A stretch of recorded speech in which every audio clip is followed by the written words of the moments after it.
everyone.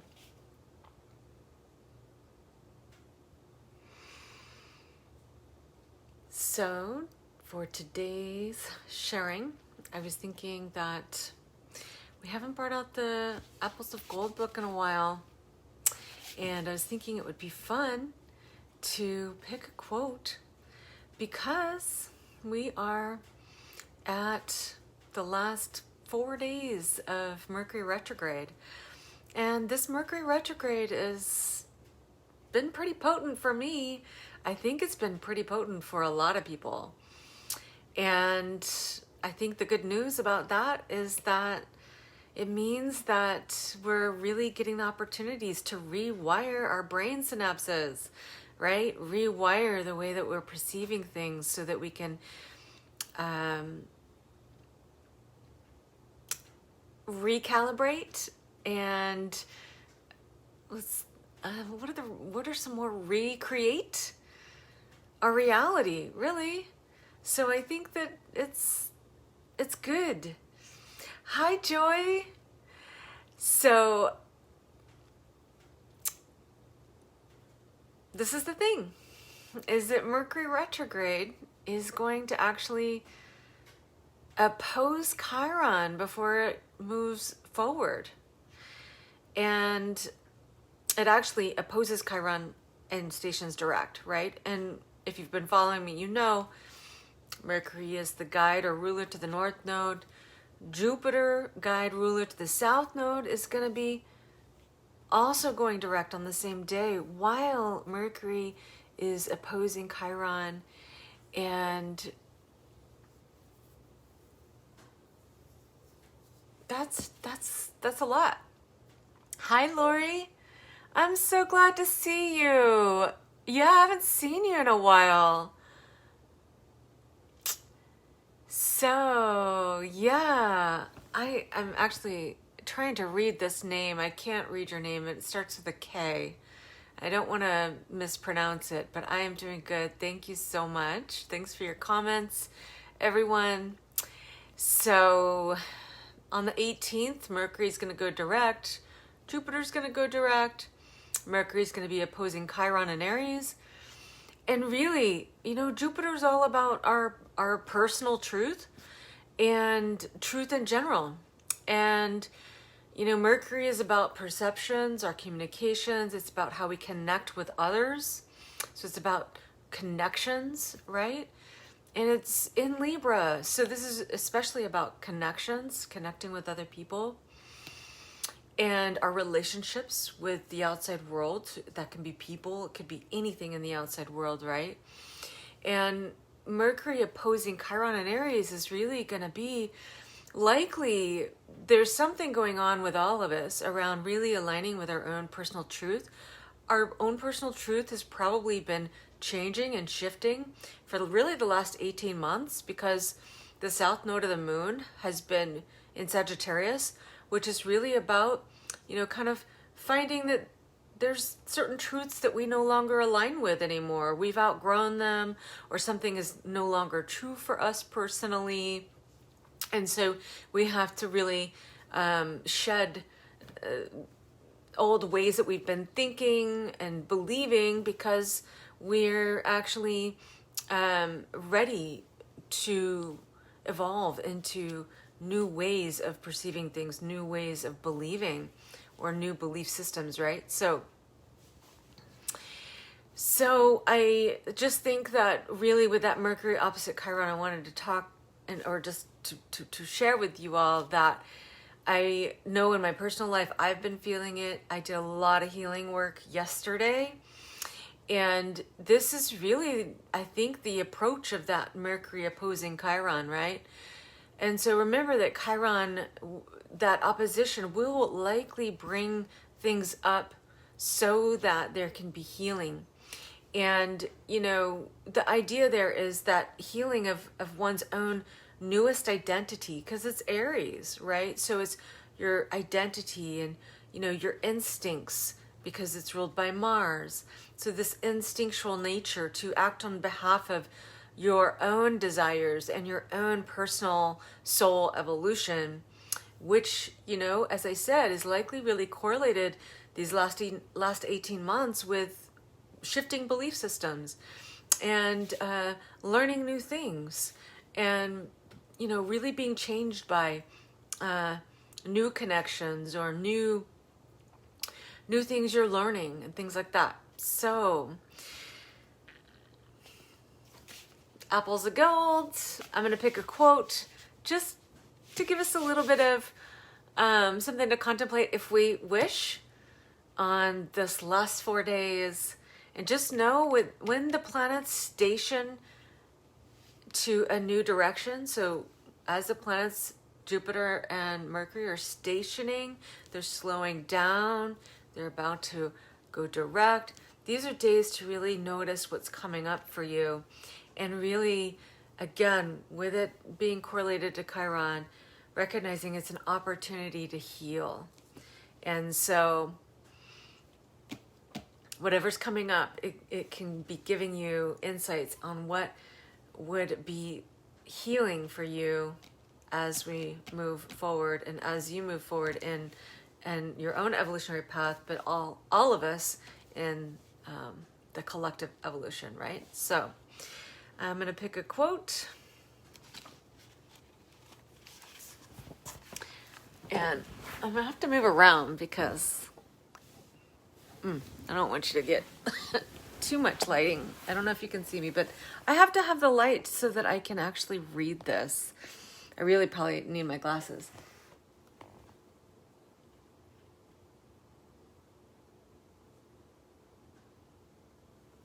I love it. Okay. So the quote is, "To see God in everything makes life the greatest adventure there is." Great. To see God in everything makes life the greatest adventure there is.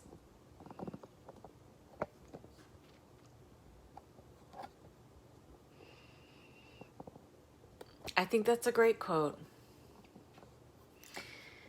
And, you know, I think it can help us to really utilize this energy as really, it's a healing energy.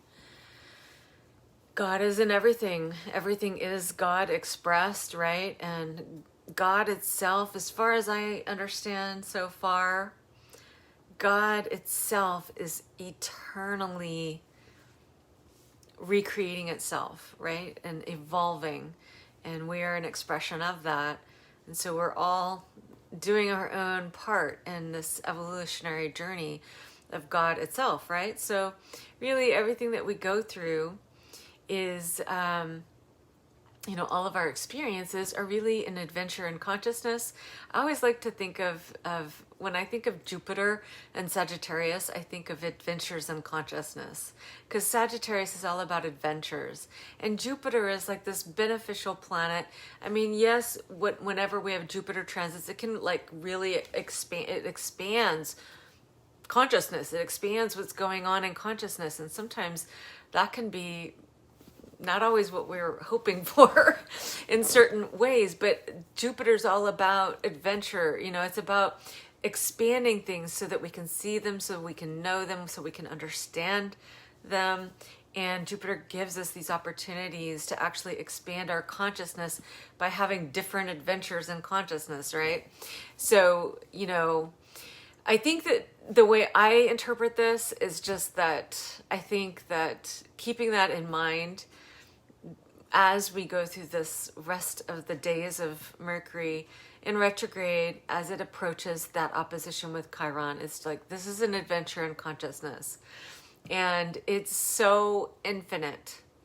And whatever experiences we have, even the wounds we've had, are actually things that bring us insight. And insight not only about ourselves, but also about humanity. And adventures in consciousness, right? So where we want to go, where we don't want to go, right? And so I think that that could be something nice to keep in mind.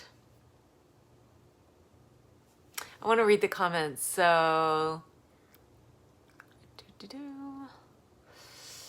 Yesterday was intense, Lori. It was so intense for me. Whoa. I actually did a live about it yesterday, and I was so blessed because I already had scheduled a healing session with a woman that I regularly get together with. And thank God, because I was having such a challenging day. And in this healing session I had, we did energy work. She did energy work on me.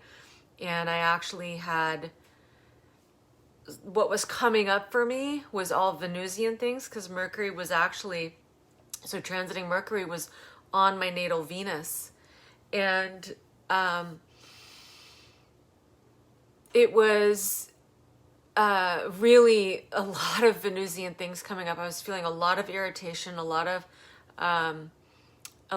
frustration, and also Mars and the Sun were conjunct my natal Uranus, which made a lot of sense, because what was happening is, as I was doing this healing work, all these memories were coming up, and they seemed really unrelated, but actually it was really fascinating because all of them tied together in a certain way. And it was very much, it felt to me like all these different timelines were coming together to, help me understand in the day I was having yesterday, of all these Venusian themes that I really have been wanting to heal within myself. So it was a very intense day for me. I cried a lot. My Venus is in the fourth house, so I think that's really good. Fourth house, it's water, so it's the emotions, right? So I let out a lot of emotions. It's really good. And it's interesting that that was happening for you. I wonder what it was doing in your chart. I'm kind of curious. I'll have to check that out. Beautiful. It's in alignment with right where I'm at, and the message is coming through. Ooh, cool. That's so great. That's so great. I love to hear that too, because it's not necessarily a quote I would have, just thought was going to come up. I thought it was going to be something like, I don't know, kind of intense, but maybe it's, now it makes sense, because it's actually, I think it is helpful to kind of do the healing. Is part of the healing is going, okay, this is just an adventure in consciousness. And whatever is coming up, we can really recognize God is in everything. And really, we're all evolving, the collective and ourselves as well, of course. And it's just an adventure. Hi, Susie. I have Jupiter in the first house. Yes. Yes, you do. That's probably why we always laugh when we're together. That's why, Susie, because we're both Cancer risings. And you have Jupiter in the first house. Jupiter is definitely kind of related to laughing and, kind of joy, joyousness. So I think that's why I'm always laughing when I'm with you. Because your Jupiter, that means in synastry, if we overlaid our charts, your Jupiter is in my first house. So that's so great. Yeah, Lori, if you feel like watching the replay from yesterday, you'll get more of an understanding of what was going on for me, because I talked about it, and I did talk about how it related to my chart, and then in the fourth house, and how some of the memories related to the fourth house. So if you feel like watching it, it's not super long, and it does talk about a little bit, it's just more personal stuff from yesterday, and then how it related to my chart. Yes, paying attention to where our hearts are leading us. I was just making a list of that. Ooh, that's a really great practice. Making a list of where our hearts are leading us. That's a really great practice. So, something that's interesting to me is I really really, really believe Mercury retrograde is the opportunity to change the synapses of the brain. And remember, the synapses just get into habits. So we get into habits in the way we perceive reality, and habits in the way we cope with reality as well. So we can have habits in thinking. So we have these like loops, and that keeps us stuck in perceiving, which also keeps us stuck in repeating themes in our lives, right? Even themes we don't want to be re-experiencing, and we don't have to get stuck there. This is what's so lovely about the fact that we have Mercury retrogrades, because it's like, okay, go back and rewire. Well, what was interesting for me through this retrograde is I totally believe it's the way to rewire your synapses and create the reality you really want by perceiving, right? Changing your perceptions and actually rethinking things and replacing things that you don't want to be perceiving or thinking in certain ways, like limiting beliefs or whatever, right? This is this time that you can actually go, oh yeah, I see that, and I'm going to replace that with actually, as the Abraham Hicks woman would say, a better feeling thought. It's kind of like that. It's like, yeah, remember, we can actually create our reality with our thoughts, our words, and how we take action based on our beliefs and our values and our desires. And so I know this stuff, but this Mercury retrograde was so challenging for me, and I am really thinking it's because I have so many planets in Libra, and it was really, really powerful for me. And I think I keep hearing this from other people too, that it's been really powerful for them. And I also think the reason it's powerful is because when Mercury went retrograde, it squared Pluto and opposed Eris. And then, it's going to oppose Chiron. So, this is happening somewhere in everyone's charts. And so these configurations are pretty powerful. And, Pluto's in Capricorn. So it is about, dismantling realities we don't desire to experience anymore. And so that we can rebuild new realities, new structures of consciousness that support the reality that we really want to live and that we desire to live, that is actually empowering us, right? Rather than,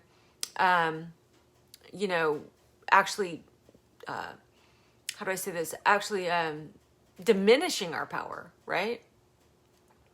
So Pluto and Capricorn can be these opportunities to deconstruct realities that are not what we wish to experience. And it exposes that. That's what's so great about Pluto. But it is intense. And so this is why I think that this Mercury retrograde could have been experienced very intensely for people. For me, because I have these 3 planets in Libra, I just think, this is a lot of, because I have Pluto, Venus, and Uranus there, this was a lot of really entrenched patterns that I've really been wanting to heal and need to heal. I also have, natally, I have Chiron and Aries. So this has really, really been very potent for me in my own personal healing. And I had to really work with a lot of emotional energy, because these 3 planets I have are in the 4th house. And so this is it's about emotional security, right? And we can get in patterns of coping for our own emotional security that are actually not helping us to evolve, or not really supporting us to have to experience the reality we wish to live in our world, right? So it was interesting for me to watch myself and just experience those challenges. And thankfully I had this healing session with this woman that really, really helped me. I really feel like I just time traveled, and I healed a lot of my own energy. And so with Mercury coming to oppose that Chiron, remember, this can be happening for everybody, really. It's just what house is it in what house is, what aspects of life that this is happening in for you. So you can look at your own chart and see what houses this is happening in, so that you can really see what aspect of life. I mean, you know, because you've been experiencing it, but astrology is really helpful because it kind of helps it look, you know, it's solid, and you realize, oh my gosh, there it is.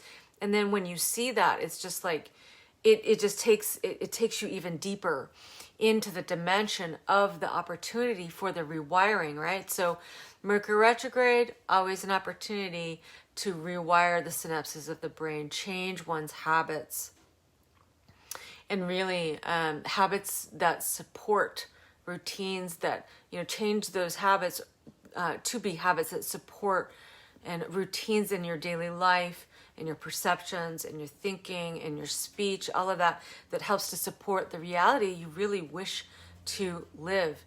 So yeah, this has been a really powerful Mercury retrograde. The next Mercury retrograde will be in Aquarius, another air sign, which that's pretty exciting because we have Saturn. Well, right now we have Jupiter and Saturn in Aquarius, and Jupiter will move into Pisces, and I believe it's in December.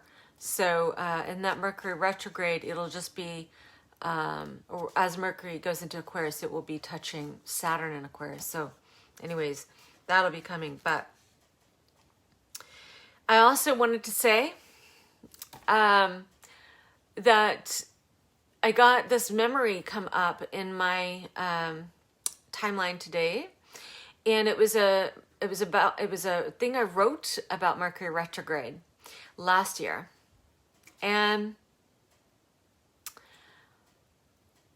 I found it interesting that Mercury went retrograde in Scorpio, because Mercury retrogrades were in water signs last year. Mercury went retrograde in Scorpio, and it retrograded all the way back to 25 degrees of Libra. So that's really interesting, because this Mercury retrograde this year, now this year they're all in air signs, but the Mercury retrograde started at 25, 24 degrees. So that was kind of interesting to me. I feel like there's something there that shows that, you know, while last year's Mercury retrograde started in Scorpio, so it's emotional, right? It's a water sign. It still retrograded all the way back to this air sign, right? Libra, and then went direct at 25. So I just find that interesting that it covered that degree again. And by the way, you know, Pluto, like I said, it's at 24, almost 25. So anyways, that's interesting. Pluto's the ruler or guide to Scorpio. So there's something, I wonder if there's a connection, if anybody else is feeling a connection between this time last year. And it could be bridging something, some kind of threads from last year's Mercury retrograde around this time. So I want to contemplate that a little bit more deeply, but I found that today and I thought that was really interesting. So it's something to kind of consider. And, you know, if a memory comes up or a thread comes up that seems similar, you know, it might give some insight. So I'm going to read these comments. I love that practice, Susie. Paying attention to where our hearts are leading us and making a list of that. This is a great time to be making a list of that. And making lists, really, of our desires, you know, what we wish to actually live and create. Is that silk? You look gorgeous and sophisticated today. Thanks, Susie. It's not real silk, I don't think. I don't know. I have to look, but I love it. And I haven't had this for that long, but it feels really great because I took a shower, and to put this on after felt really great. And I'm getting ready for actually a really big weekend. I'm giving an astrology presentation, and I'm working at 2 different women's retreats. I'm really excited about it. And so I wanted to really take care of myself tonight. And it felt really good. So much. Had to dig so deep to find love and forgiveness in a situation full of irritation and frustration. Oh, yeah, Lori. I understand. Based on, at least from my own experience.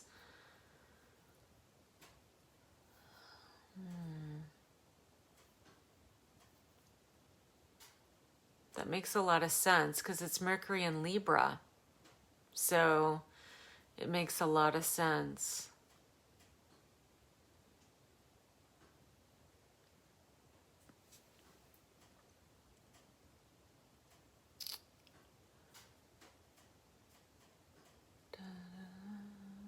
Re-inventory, that's a good word too. Very nice. Mercury retrograde and Pluto Capricorn. All of this good explanation, Elise. Thank you. I'm so glad. Doing the feelings so you actually are healed, so you can help heal. Exactly. That's definitely something that I've been thinking about, Susie, is that, we can only help others to heal as deeply as we've had to go and heal ourselves. So that's another positive consideration when we realize that we've been through some stuff and we've had to do some healing and really work on pain that we've experienced in our lives, whether it's current or it's in the past. I really feel like this is what actually gives us the opportunity to be a healing force in the world, or to be a healer in the world. I mean, because we can only really navigate another and their healing as much as we've done that for ourselves, right? So that's a big thing. And it's something that actually has come up to me in this Mercury retrograde. So I'm fascinated that you bring that up. And I think that really it really does help to realize that when we have, experienced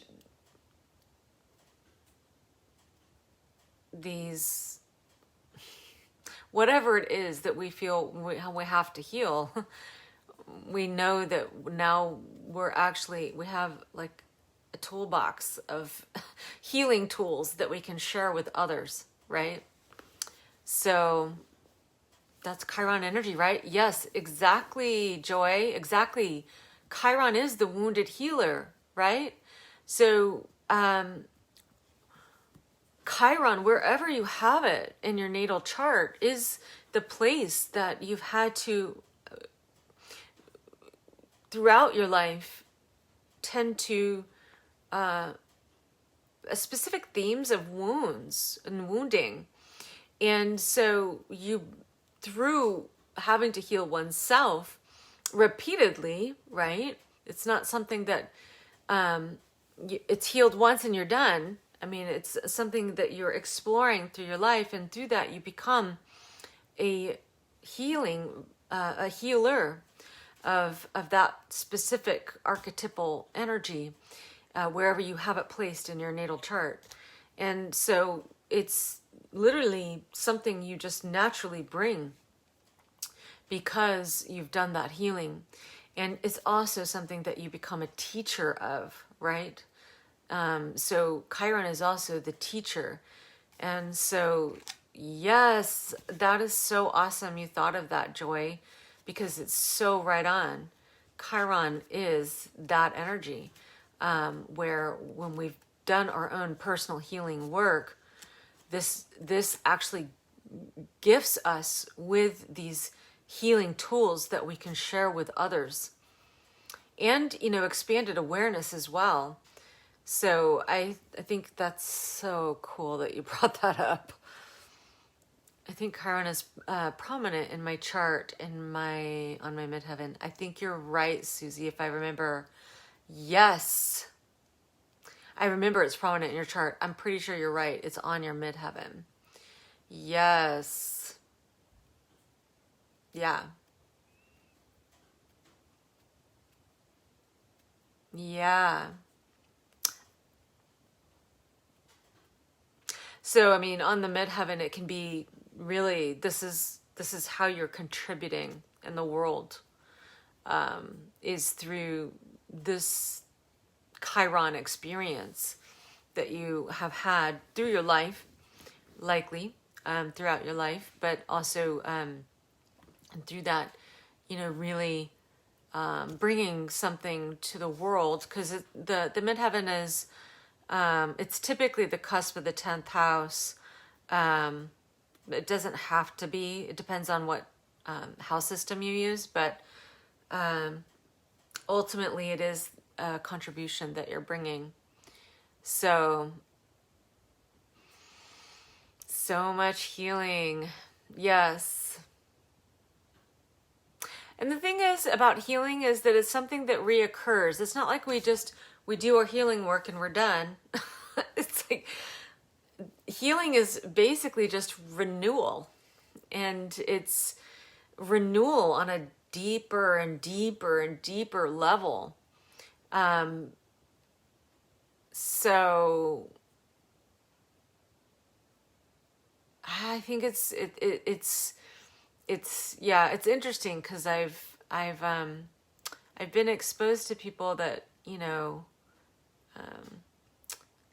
have thought, well, I did this healing, now it's done, and I mean, I think we can heal something completely, but then there's always more, because it's this it's this deeper and deeper layers of oneself and regeneration, a regeneration process.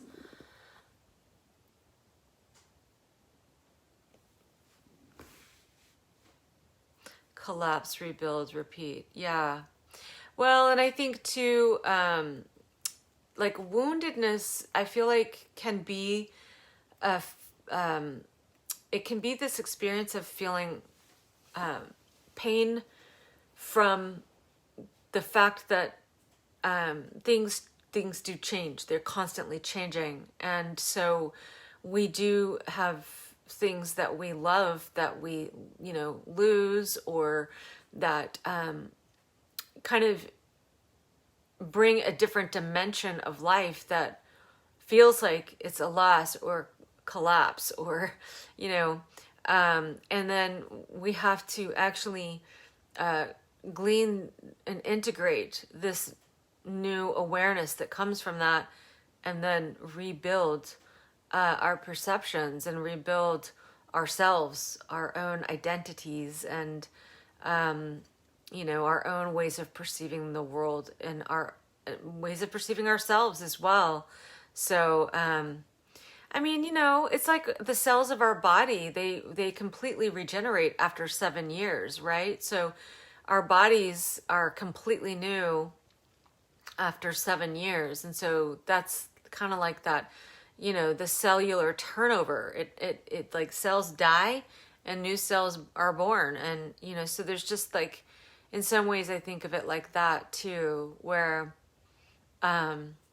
it's just things are in a constant movement. And so because of that, and because there's this expanding awareness, it can also be shocking and traumatizing to some degree to the ego, because the ego likes things to be, stable. It's natural, because the ego is our identity, it's our body.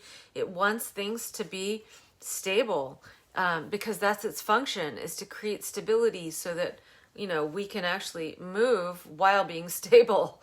But if we're too far in that, which is natural, but it's natural to want stability as a human being, it's understandable. But I think that sometimes we can have things that bring us out of what we identified with before, and that can be feels like a wound. So, you know, it is kind of like a rebuilding that has to happen, and then it happens again, right? Especially with the Chiron wound. Right. The ego never wants to die. Yeah, because its function is to keep us alive. So it makes sense, you know, but it's always this interesting thing where, you know, its function, it's so set on its own function, but we have so many different dimensions to our being. And part of that is the soul and the desire to evolve beyond one way that the ego sees, right? So, I mean, I don't know. I don't know if that's the right word, because when I say that, that doesn't feel quite right. One way, it's not necessarily that the ego sees one way, but I think that it's just that this reminds me very much, because the sun is, it guides Leo. It's the ruler of Leo, which is the ego that has been fully formed. Opposing that is Aquarius, ruled or guided by Saturn and Uranus. And Uranus is the part of us that can really be shocked, and it can be the signature of trauma. So, you know, I feel like trauma is often coming from our perception of the experiences that we have, right? And so it's not necessarily the experience, it's our perception of the experience that is the trauma. So,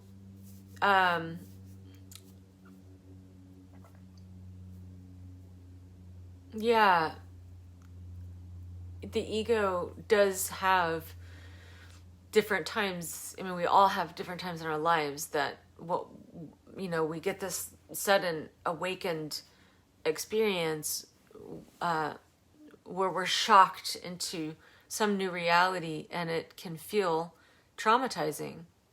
And that's because the function of the ego is to keep us in a container that feels safe, which is great. That's important.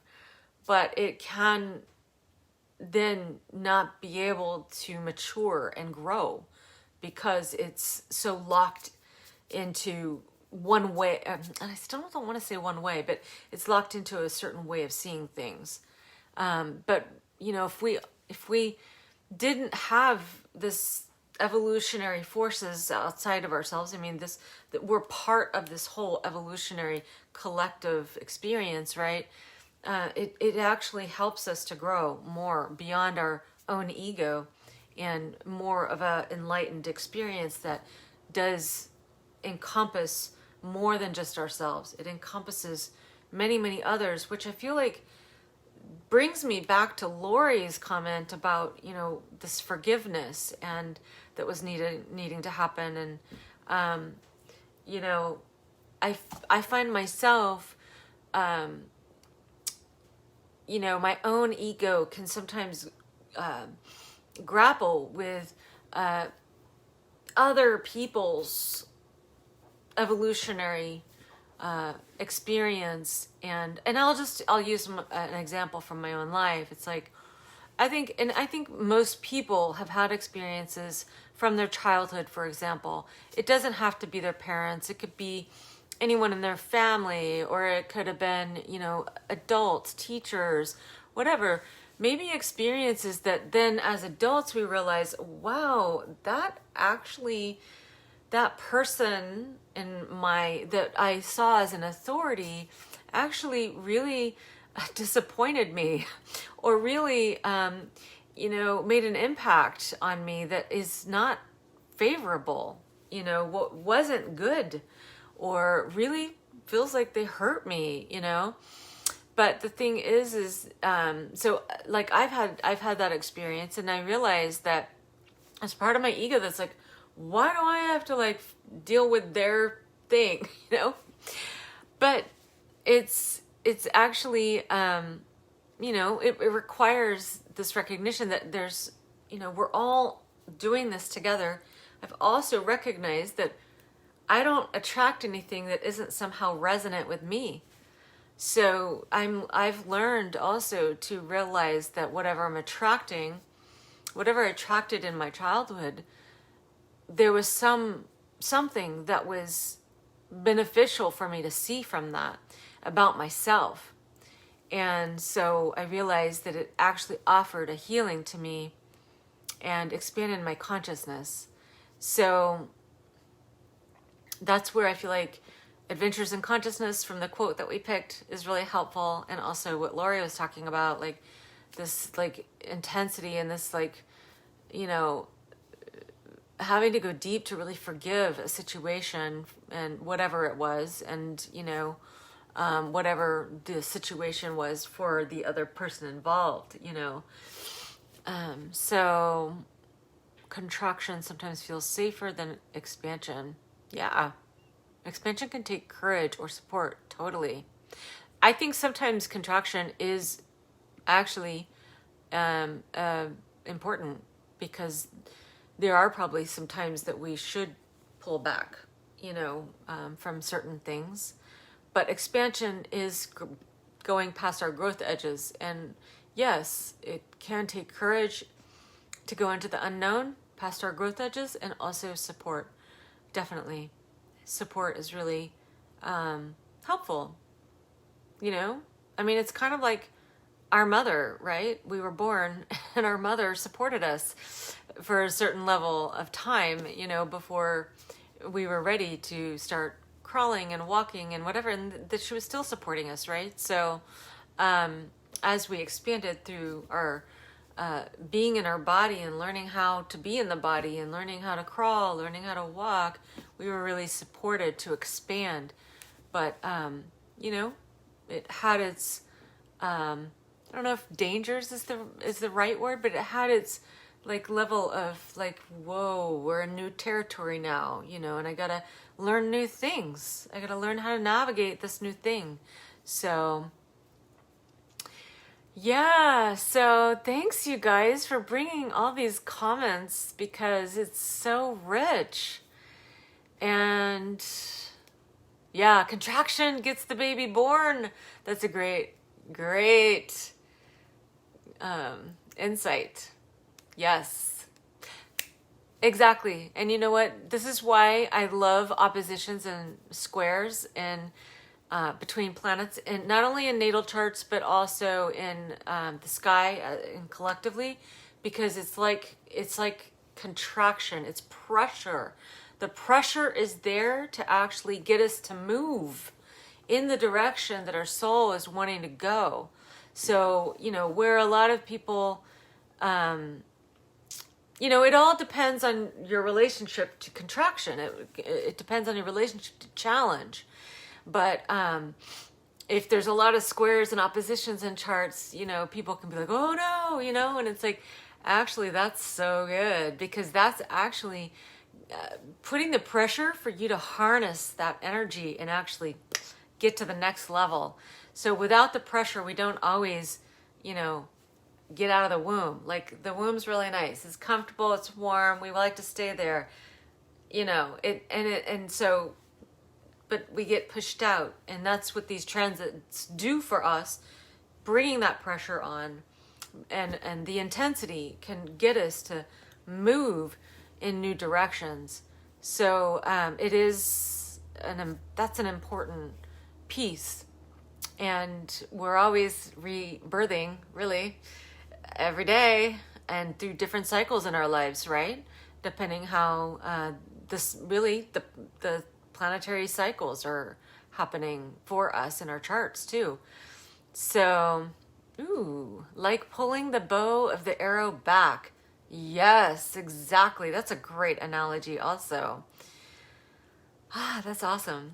The friction and energy it takes to push us forward into expansion and growth. Yeah. Yeah.